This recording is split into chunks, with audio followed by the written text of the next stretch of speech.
اور ایک حدیث ہے دوسری جگہ پر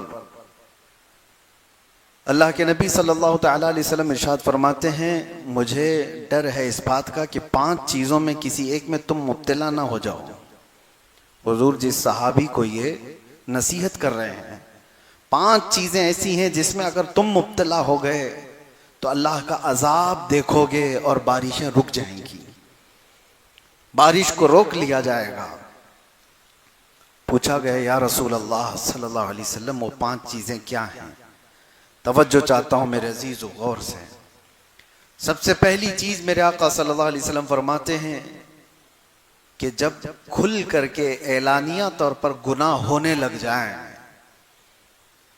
اوپنلی سب کچھ کیا جانے لگ جائے، تو یہ اللہ کے عذاب کو دعوت دینے والا پہلا عمل ہے۔ لوگ اپنی برائیوں کو چھپایا کرتے تھے، لیکن اس دور میں اپنی برائیوں کو ظاہر کرنے کا فیشن آ چکا ہے۔ جو کچھ کیا اس کو ریل بنایا اور سب میں نشر کیا۔ انٹرنیٹ کی دنیا پر آج دیکھیں بھرے ہوئے ہیں، نوجوانوں کی سب سے زیادہ مصروفیت آج کس کام میں ہے؟ ان کو ریلز بنانے ہیں۔ کن کاموں کے ریلز بنانے ہیں؟ کوئی فائدے کے، کوئی نفع کے؟ نہیں، لڑکیاں بھی اسی میں مصروف ہیں، لڑکے بھی اسی میں مصروف ہیں۔ وہ مسلسل اپنی ننگے پن کا، اپنے عیاشی کا اظہار کرنا چاہتے ہیں تاکہ پوری قوم دیکھے۔ اور یہی تو بات میرے آقا صلی اللہ علیہ وسلم نے فرمایا، جب فحاشی اعلانیہ ہونے لگ جائے، اوپنلی ہونے لگ جائے۔ اور ایک حدیث میں نے اس سے قبل بھی آپ کے سامنے ذکر کیا تھا، 3 چیزیں میرے آقا صلی اللہ علیہ وسلم نے فرمایا تھا، 3 چیزیں جب تم دیکھ لو تو زمین کے اوپر رہنے سے زمین کے نیچے رہنا بہتر ہے۔ مطلب کیا ہے؟ قبر میں چلے جانا بہتر ہے۔ وہ 3 چیزوں میں حضور ایک پاک صلی اللہ علیہ وسلم نے یہ فرمایا تھا کہ جب علماء علم والے دیانت داری چھوڑ دیں، حق بولنا چھوڑ دیں، وہ مداہنت کرنے لگ جائیں، نمبر 1۔ نمبر 2، مالدار لوگ جب بخیل ہو جائیں، کنجوس ہو جائیں۔ نمبر 3، جب عورتیں بے حیا ہو جائیں، بے پردہ ہو جائیں۔ حضور فرماتے ہیں پھر زمین کے اوپر کوئی خیر نہیں ہے، زمین کے نیچے چلے جانا چاہیے۔ زمین کے اوپر کوئی خیر نہیں ہوگا۔ یہ 3 چیزیں حضور نے فرمائی تھی، اسی میں سے ایک چیز میں یہ آپ کے پاس عرض کر رہا ہوں۔ 5 ایسی چیزیں میرے مصطفیٰ کریم صلی اللہ علیہ وسلم نے فرمائی کہ ان میں سے اگر مبتلا رہے تم تو اللہ کا عذاب آئے گا۔ اور اللہ کا عذاب ایک طریقے کا یہ بارش کا رک جانا، سبزوں کا نہ اگنا، مال میں ہمیشہ کی بے برکتی کا ہونا، یہ سب چیزیں اللہ کے عذابات میں سے ہیں۔ کرائسس آ گئے، لوگ کہتے ہیں کرائسس کیا ہے؟ کہیں اچانک سے تو کوئی گرتا نہیں ہے، یہ اللہ تعالیٰ کی پکڑ ہے۔ کئی لوگوں کو دیکھا، بڑے بڑے لوگ اچانک کسی مصیبت کی وجہ سے گر جاتے ہیں۔ کورونا کے وقت روڑ پتی ہو گئے، کتنے معاملات ایسے دیکھنے کو آئے۔ وبا پھیل گئی، بیماریاں پھیل گئیں، بڑے بڑے طاقتور لوگ ڈھہ گئے۔ آج کے اس میں وہ 5 چیزوں میں سے ایک یہ بتایا کہ جب گناہ کھل کر کے ہونے لگ جائیں، اعلانیہ ہونے لگ جائیں، اور قرآن میں اللہ فرماتا لا يحب اللہ الجہر بالسوء من القول، اللہ تبارک و تعالی کسی بری چیز کو ظاہر کرنے کو پسند ہی نہیں فرماتا۔ اللہ تعالیٰ ہرگز یہ پسند نہیں کرتا کہ کوئی بری چیز اوپنلی کرے۔ گناہ کس سے نہیں ہوتے؟ خطائیں کس سے نہیں ہوتی ہیں؟ خطائیں، گناہ جب ہو جاتے ہیں تو انسان یہ سوچتا ہے کہ اس پر پردہ پڑا رہے، یہ چھپی رہے چیزیں۔ لیکن کوئی بندہ اگر آ کر کے بتاتا ہے میں سود خور ہوں، میں نے 4 عورتوں سے زنا کر لیا ہے، معاذ اللہ رب العالمین، کوئی اگر آ کر کے بتائے فلاں کی چوری میں نے کی ہے، تو وہ اپنے گناہوں کا اظہار کر رہا ہے اور مخلوق کو گواہ بنا رہا ہے اپنے گناہوں کا، دوسروں کو اپنے گناہوں پر گواہ بنا رہا ہے۔ اور اللہ قرآن میں فرماتا ہے ہرگز اللہ پسند نہیں فرماتا۔ اچھا، چھپے ہوئے گناہ کچھ ایسے ہوتے ہیں جو بندے اور خدا کے درمیان راز ہوتے ہیں، جس وقت مولا چاہے اس کو بخش دے، کسی کو پتہ بھی نہ چلے۔ اللہ تعالیٰ معاف فرما دے. لیکن بندہ جب سارے لوگوں کو گواہ بناتا ہے اپنے گناہوں کا، سب کو بتا دیتا ہے کہ میں یہ ساری چیزیں کیا ہوں، تو پھر وہ عدل کے حساب کے تخت پر لایا جائے گا. عزیزان گرامی، پہلی چیز یہ. دوسری، میرے آقا صلی اللہ تعالی علیہ وسلم نے ارشاد فرمایا بارش کے رکنے کے اسباب میں سے اعلانیہ گناہ ہونے لگ جائے. دوسرے نمبر پر لوگ جب اپنی زکوٰۃ کے مال کو دبا کر کے رکھیں، زکوٰۃ نہ دی جائے، زکوٰۃ مستحقین تک نہ پہنچتی ہو تو اللہ تعالیٰ بارش کو روک لیتا ہے. آج کے دور میں بھی یہی حالات ہیں.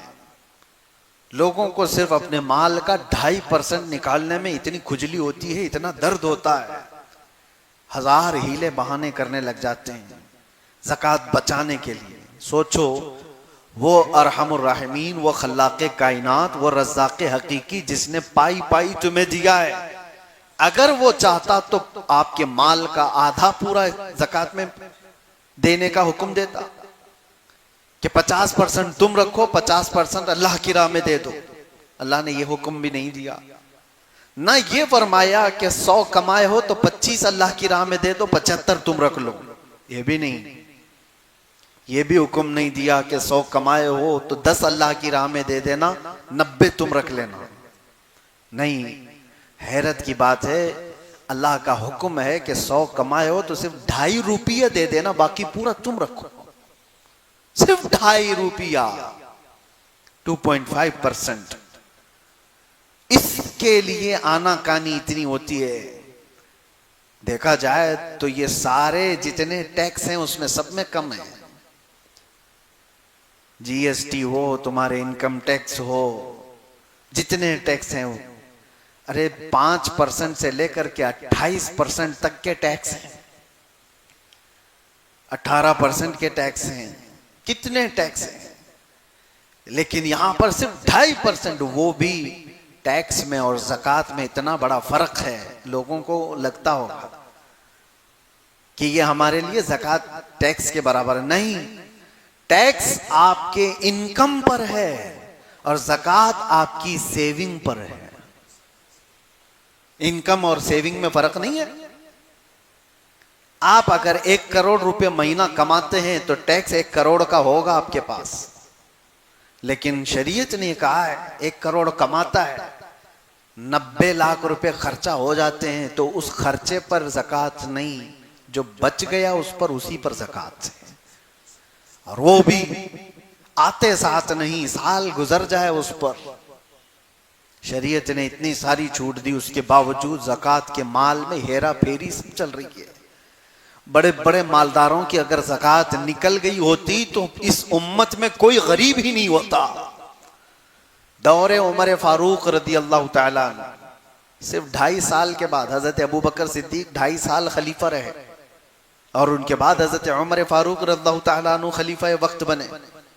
اور آپ کے زمانے خلافت میں یمن سے زکوٰۃ کا مال آیا مدینے میں.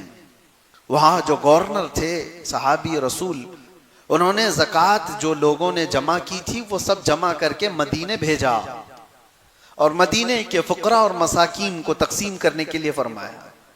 تو حضرت عمر فاروق کے پاس جب یہ زکوٰۃ کا مال آیا تو آپ نے یہ کہہ کر کے واپس بھیجا کہ جس جگہ کی زکوٰۃ نکلی ہے وہاں کے فقیروں کو پہلے دیا جائے، وہاں کی ضرورت مندوں میں تقسیم کر دو، پھر اگر بچ جائے تو مدینے بھیج دینا. جب یہ مال واپس یمن گیا تو وہ صحابی رسول جو گورنر تھے، انہوں نے دوبارہ امیر المومنین کے پاس یہ مال یہ کہہ کر کے بھیجا کہ حضور یمن میں سب کو تقسیم ہو گیا، یہاں پر کوئی لینے والا باقی نہیں ہے، اس لیے مدینے بھیجا. دوبارہ آ گیا.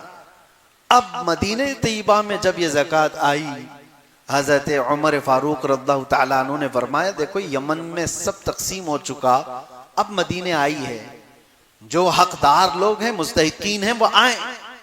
3 دن تک اعلان ہوتا رہا، مدینے کی گلیوں میں زکوٰۃ لینے والا کوئی نہیں تھا، زکوٰۃ دینے والے سب تھے، لینے والے نہیں رہ گئے تھے. وجہ کیا تھی؟ شرم و حیا سے نہیں لے رہے تھے، ایسا نہیں، سب کیپیبل تھے، سب زکوٰۃ ادا کرنے والے ہو چکے تھے. یہ نظام کیسے آیا؟ یہ وہی صحابہ ہیں مدینے میں جو میرے آقا کے زمانے میں اتنے غربت کے شکار تھے کہ ایک کھجور کی گٹلی پر پورا دن گزارا کرتے تھے. ایک پیالہ دودھ پر 70 صحابہ سیراب ہو جاتے تھے. لیکن دور فاروقی آنے تک وہ اتنے مالدار ہو چکے تھے کہ لینے والا کوئی نہیں تھا، اب سب دینے والے ہو چکے تھے. یہ زکوٰۃ کا نظام اسلام نے اس طرح بنایا تھا کہ غربت کو ختم کر کے سب کو برابری کا حق دیا جائے. آج مالداروں نے اپنا مال روک کر رکھا ہے، 1000 ہیلے بہانے ہیں اس میں زکوٰۃ نکالنے کے لیے، زکوٰۃ نہیں نکالتے. معاذ اللہ رب العالمین، کسی کے پاس کروڑوں کا مال پڑا ہوا ہے اور اس کے بعد اچانک ایک دن آتا ہے جب ان کی روح نکال لی جاتی ہے. قرآن کہتا ہے یوم یحمى علیہا فی نار جہنم فتکوی بہا جباہہم وجنوبہم وظہورہم. وہ دن آگ سے تپایا جائے گا، ان کی پیشانیوں کو داغا جائے گا، ان کے بازوؤں کو داغا جائے گا، ان کی پیٹھ کو آگ سے داغا جائے گا اور پوچھا جائے گا، اور پوچھتا ہے جس کو داغا جا رہا ہے یہ مجھے کیوں عذاب دیا جا رہا ہے؟ اللہ فرماتا ہے ھذا ما کنزتم لانفسکم، یہ جو تم نے اپنے لیے خزانے جمع کیے تھے اس کا انجام ہے. فذوقوا ما کنتم تکنزون، اب چکھو جو کچھ تم نے جمع کر رکھا تھا. یہ جو زکوٰۃ دیے بغیر مال گھر پر رہا، حدیث پاک میں ہے اس مال کا ایک اژدھا بنا دیا جاتا ہے جو قبر میں ہمیشہ اس میت کے اوپر مسلط رہتا ہے قیامت آنے تک. اس مردے کے اوپر وہ طاری رہ جاتا ہے، وہ ہٹانا چاہتا ہے اور وہ سانپ اس سے کہتا ہے کہ میں تیرا وہ محبوب مال ہوں جس کو تو کبھی الگ نہیں کرتا تھا، کبھی تو الگ ہونے نہیں دیتا تھا، میں ہمیشہ اب تیرے ساتھ رہوں گا قبر میں. عزیزان گرامی وقار، اللہ تبارک و تعالیٰ نے جو مال ہمیں دیا ہمارا اپنا کچھ نہیں ہے. اگر یہ ایک حادثہ ہو جائے تو سارا مال ختم ہو جائے گا. مال ہو تو ایسا، اللہ اکبر، اش اش کرتے ہم اس عثمان ابن عفان رضی اللہ تعالیٰ عنہ کا، جنہوں نے عطا کرتے کرتے اتنا دیا تھا کہ آج تک ان کے مال کو اللہ نے محفوظ رکھا. مدینے میں آج بھی ان کا اکاؤنٹ چلتا ہے. حضرت عثمان غنی رضی اللہ تعالیٰ عنہ کا کھاتا آج بھی چل رہا ہے مدینہ طیبہ میں. کچھ وہ مال ہیں جن کو اللہ تبارک و تعالیٰ محفوظ رکھا. تو سب سے بڑی چیز میرے آقا صلی اللہ تعالیٰ علیہ وسلم نے فرمائی، جب لوگ زکوٰۃ کا مال روک کر کے رکھ لیں تو اللہ تعالیٰ بارش کے قطرے روک لیتا ہے، بارش کے قطرے روک لیے جاتے ہیں. تیسری چیز مصطفیٰ کریم صلی اللہ تعالیٰ علیہ وسلم نے ارشاد فرمائی، جب لوگ امانتوں میں خیانت کرنے لگ جائیں، یہ بڑی بات ہے. اور ایک چیز حضور اکرم صلی اللہ علیہ وسلم نے فرمایا، جب لوگ ناپ تول میں کمی کرنے لگ جائیں تو ان پر 2 چیزیں مسلط کی جاتی ہیں، ناپ تول میں کمی کرنے والے، امانت میں خیانت کرنے والے. حضور فرماتے ہیں بارش بھی روک لی جاتی ہے اور ظالم حاکم کو ان کے اوپر بٹھا دیا جاتا ہے، اس کے ظلم کو سہتے رہیں گے. ظالم حاکم اگر تمہارے سروں پر بٹھا دیا گیا ہے تو تمہارے اعمال یہ تمہارے خرد برد کی وجہ سے لوگوں میں ایک بڑی برائیاں یہ پھیلی ہوئی ہیں. ناپ تول میں کمی کرنے والوں پر ایک بہت بڑا عذاب آیا تھا، یہ حضرت شعیب علیہ السلام کی قوم کرتی تھی. قرآن پاک میں ہے، اللہ فرماتا وَلَا تَنْقُصُ الْمِكْيَالَ وَالْمِيزَانَ. حضرت شعیب علیہ السلام کہتے تھے کہ ناپ تول میں ہرگز کمی نہ کرو، یہ اللہ کے عذاب کو دعوت دینے والی چیز ہے.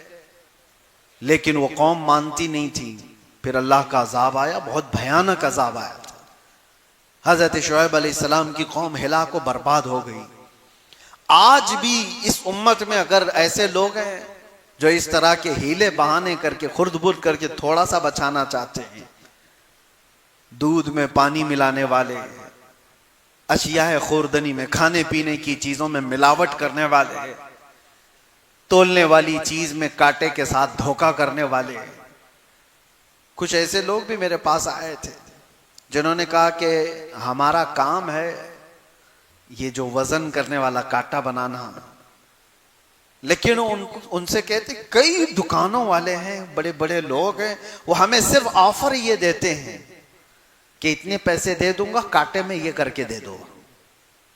اب تو ڈیجیٹل آ گیا، پہلے پتھر رکھے جاتے تھے. کہا کہ مشین میں یہ کر کے دے دو. 800 گرام کا ہی ہونا چاہیے مال، لیکن دکھانا چاہیے 1 کلو کا. تو یہ جو کلاکار لوگ ہیں، پیسے لے کر کے کرنے والا کر دیتا ہے، لیکن جو ضمیر نہیں بیچتا وہ منع کر دیتا ہے. میرے عزیزو، آج کے دور میں بھی یہ سب چیزیں موجود ہیں. چھوٹی چھوٹی چیزوں میں خیانت کرنے والے. اسی لیے میرے آقا صلی اللہ تعالی علیہ وسلم فرماتے ہیں مومن ہر برائی کر سکتا ہے، لیکن جھوٹا اور خیانت دار نہیں ہو سکتا.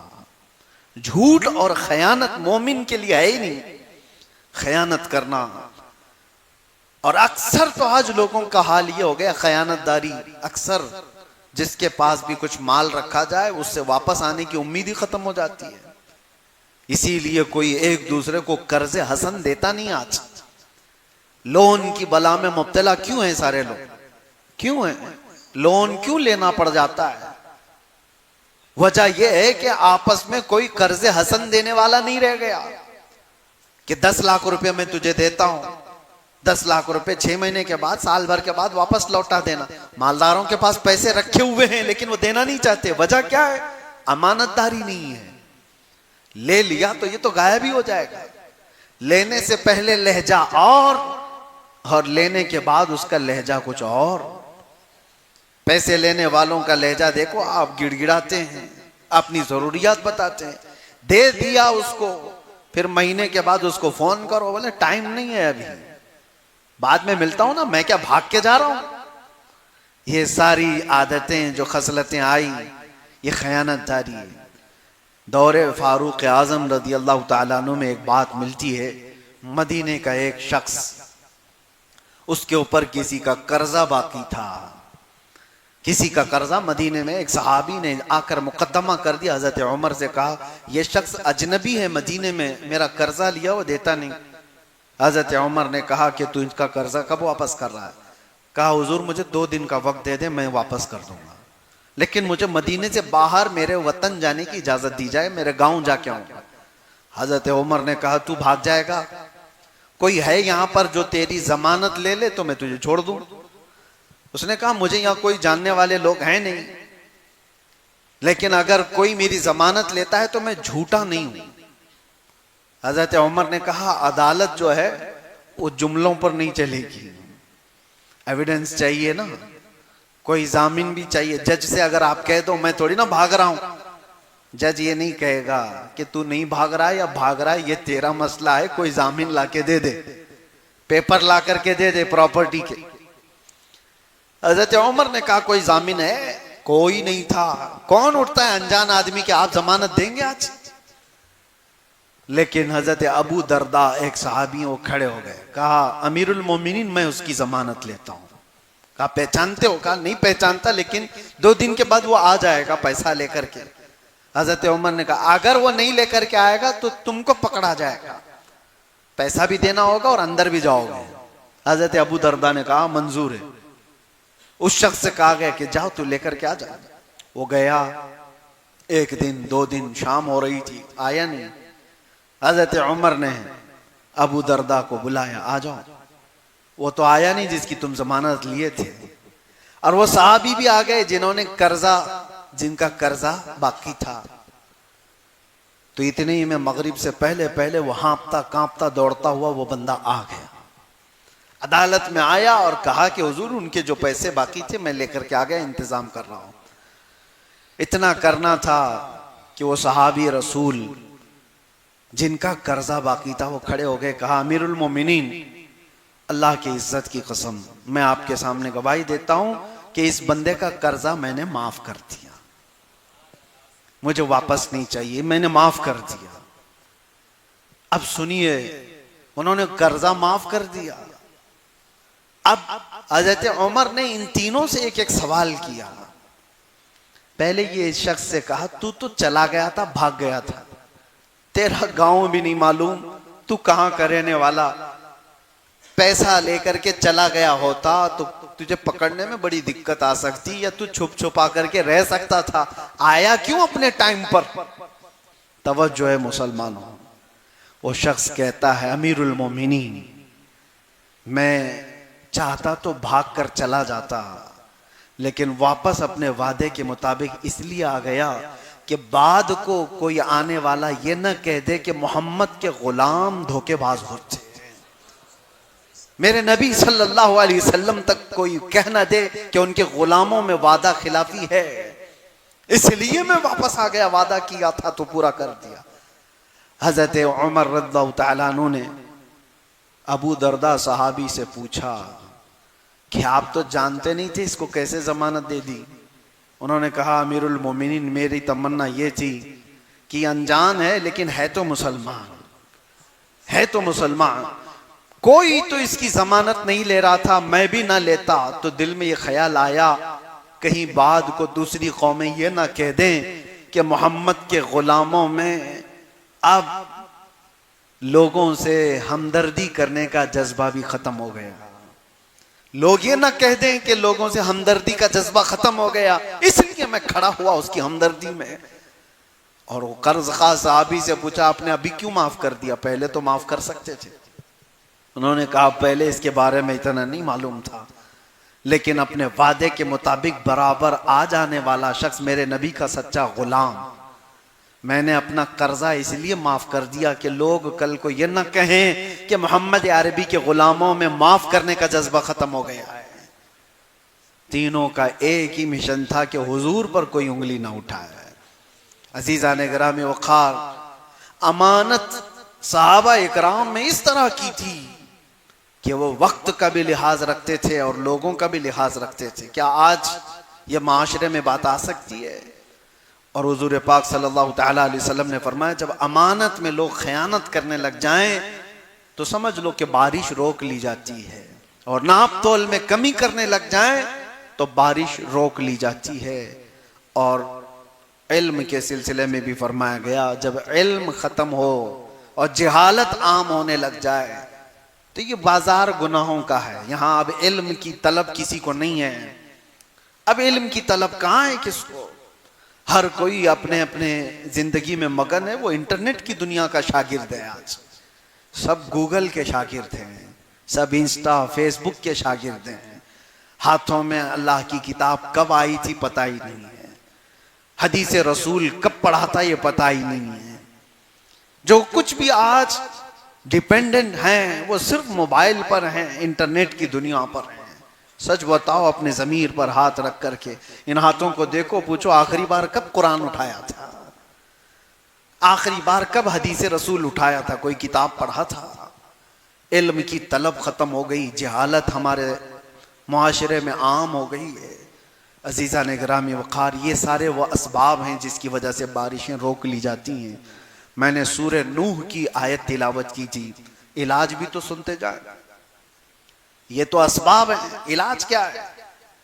سیدنا نوح علیہ السلام فرماتے ہیں فَقُلْتُ اسْتَغْفِرُوا رَبَّكُمْ إِنَّهُ كَانَ غَفَّارًا، لوگوں سے آپ نے فرمایا کہ یہ سارے اسباب اگرچہ ہیں گناہ وغیرہ سارے جو اللہ کے عذاب کو دعوت دیتے ہیں، اگر یہ چیزیں ختم کرنا ہے تو اپنے رب کی بارگاہ میں جلدی سے استغفار کرو، استغفر اللہ ربی من کل ذنب واتوب الیہ۔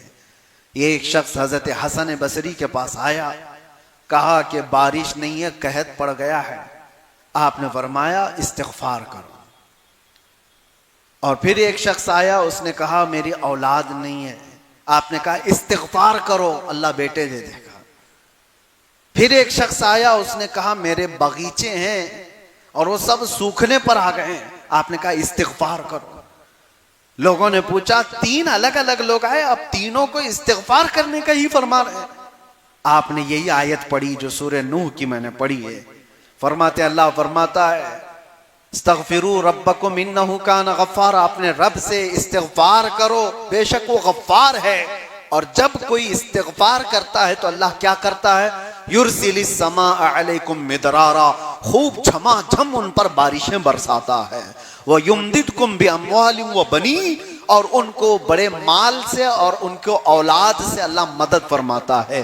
تیسری چیز وَيَجْعَلْ لَكُمْ جَنَّاتٍ وَيَجْعَلْ لَكُمْ أَنْهَارًا، اللہ ان کو ہرے بھرے باغیچے دیتا ہے اور خوبصورت میں بہتی ہوئی نہریں عطا کرتا ہے۔ جب کوئی استغفار کرتا ہے تو یہ تین چیزیں فرمائی گئی۔ اسی لیے میرے عزیزو آج کثرت سے استغفار کی ضرورت ہے۔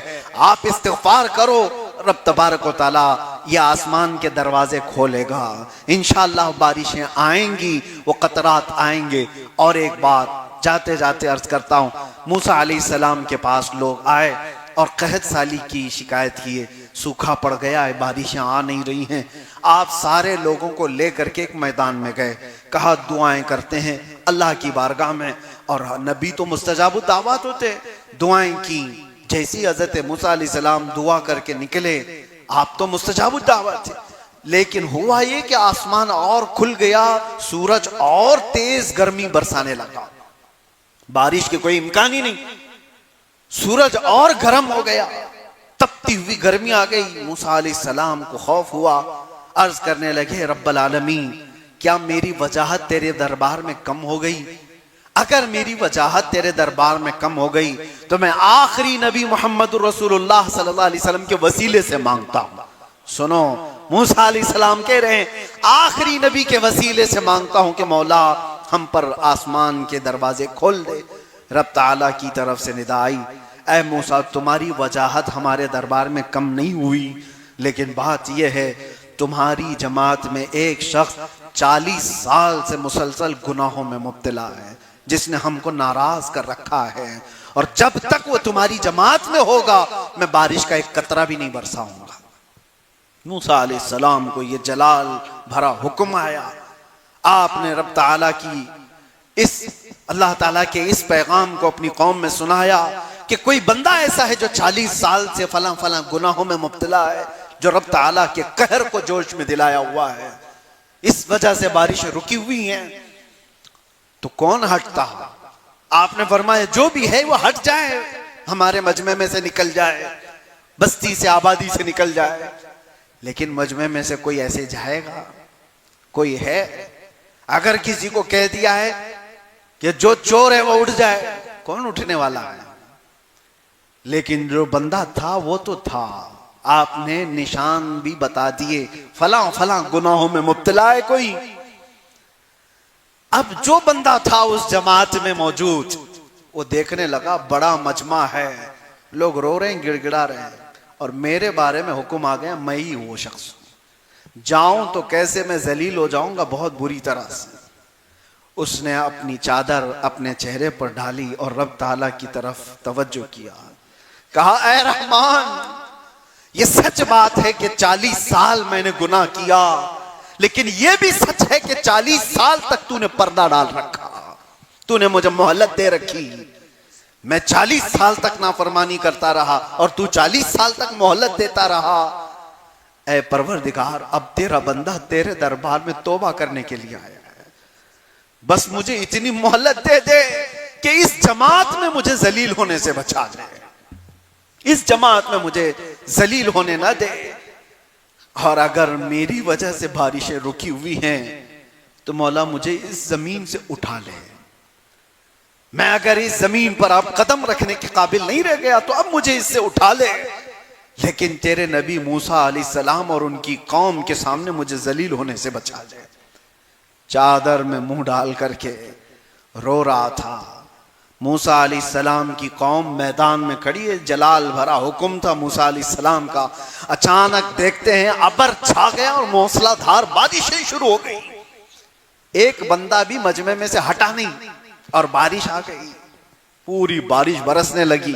موسیٰ علیہ السلام رب تعالیٰ سے عرض کرتے ہیں کہ مولا تو نے تو فرمایا تھا کہ ایک بندہ اس میں بڑا گنہگار ہے، 40 سال سے نافرمان ہے، اس کی وجہ سے میں نے بارشیں روک رکھی ہیں، مگر اب تک تو اس مجمع میں سے کوئی بندہ نکلا تو نہیں، باہر گیا تو نہیں، پھر بارش آ کیسے گئی؟ اللہ فرماتا اے موسیٰ ہم نے بارش روک رکھی تھی اس گنہگار کی وجہ سے، اب بارش برسا بھی رہے تو اس کی توبہ کی وجہ سے، اس کی توبہ کی وجہ سے اس نے توبہ کر لیا۔ اب وہ کون تھا اس کو چھپا دیا گیا ہے، وہ ارحم الراحمین ہے، عزیزو آؤ، قرآن کہتا ہے وَتُوبُوا إِلَى اللَّهِ جَمِيعًا أَيُّهَا الْمُؤْمِنُونَ لَعَلَّكُمْ تُفْلِحُونَ، سب کے سب تم مل کر کے اللہ کی بارگاہ میں توبہ کرو اے ایمان والو، ان قریب اللہ تمہیں کامیاب کر دے گا۔ اس لیے استغفار زیادہ سے زیادہ کرو۔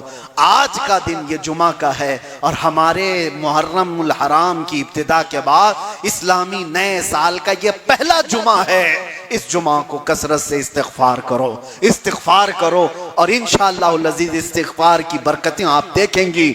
آسمان ابرآلود ہوگا اور انشاءاللہ میرا رحمان ہم سب کو اپنے قطرات بارش سے سیراب بھی فرمائے گا۔ استغفر اللہ ربی من کل ذنب واتوب الیہ، استغفر اللہ ربی من کل ذنب واتوب الیہ، استغفر اللہ ربی من کل ذنب واتوب الیہ، وآخر دعوانا الحمدللہ رب العالمین۔ کھڑے ہو جائیں۔